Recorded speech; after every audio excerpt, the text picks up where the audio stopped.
Hello and welcome to this very exciting tutorial. It looks like you are going to be a panelist on a Webinars OnAir event, and we're very happy to have you here, and we're very excited to have you use this software. So before you become a panelist, let's walk you through exactly what the experience is going to be like for you so you have the best experience possible. Number one, you will need to have a Google Plus account in order to attend as a panelist. This is very easy to get if you do not have one already. Just go to plus.google.com and fill out the information to create your own account. Again, most of you probably already have one, but for those of you who don't, you will need one to be a panelist. Step 2, log into your email account. I right here am logged into a Gmail account, but the email could have gone to any of your email accounts if you have a personal one or Yahoo account or whatever. What you'll want to do is click on the email, and you'll see that you have been given a webinar attendee link. This link is what you need to use to enter the webinar. This is a unique link to you that lets the system know that you are a panelist. You will click on this link, and it will bring you into the waiting room where you will wait for the host to activate the webinar. So let's click on this, and as you can see, it brings me into the attendees waiting room. Now all we're doing is waiting for the host to activate the webinar, and once he does that, you will automatically be brought in to the host or hangout room. Now, while we're waiting, if you are not already logged into Google Plus at this time, you might as well do it now.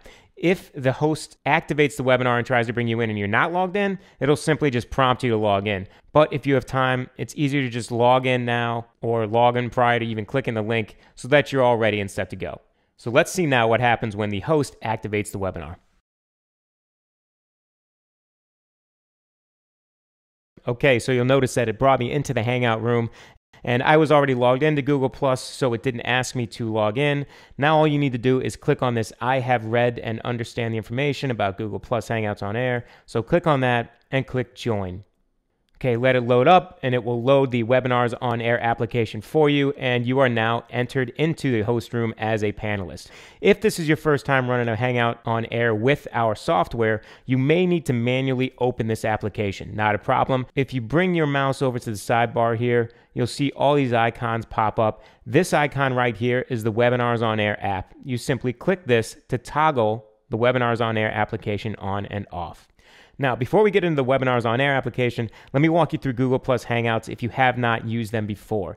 Basically, what you need to pay attention to is right up here. These are your settings to make sure that your Hangout on Air functionality is good to go. You won't want to worry about inviting people. This is the muted microphone. Now, if you came in as a panelist and there were already a few people in the room, you might have been automatically muted. Google does this to prevent you from causing any disturbance from what's actually going on in the Hangout before you got in there. So if this is red, you are muted. You'll want to unmute before you can talk. The other option here is the camera. I have mine turned off right now, but if you have a webcam and you want to be seen via your webcam, you'll simply click this button so that it's black as well. So you turn camera on. Adjusting bandwidth usage. If you have a very strong internet connection, you can use this HD version, okay? If you have a poor internet connection or you're worried about it hiccuping or causing any issues, you can simply drag this down to match whatever your bandwidth is. Many of you will be able to use this Auto HD or the one right below it. Settings. Also very important. This is where you'll decide if you want to use an external microphone that you have plugged in, if you want to use headphones, if you're using a webcam or anything like that. And you'll see right here, we'll zoom in. You'll see that this is definitely picking up my mic because it's showing these green dots come up every time I speak. This is where you want to select to make sure that everything is set up correctly for you. And last but not least, if you want to chat with just the people that are hosting the webinar, just the people in this host room, this icon up here is a private chat just for the people in the Hangout, meaning the attendees will not see this chat. And actually, one more thing I do want to show you before we move on to the Webinars on Air application is the screen sharing functionality that is native to Google+. In order to share your screen, you're going to come over here again to the left-hand side, and you'll see this screen share icon right here. It's the second one from the top for me. You'll click screen share. It will give you the option to share your desktop or any of the windows that you currently have open.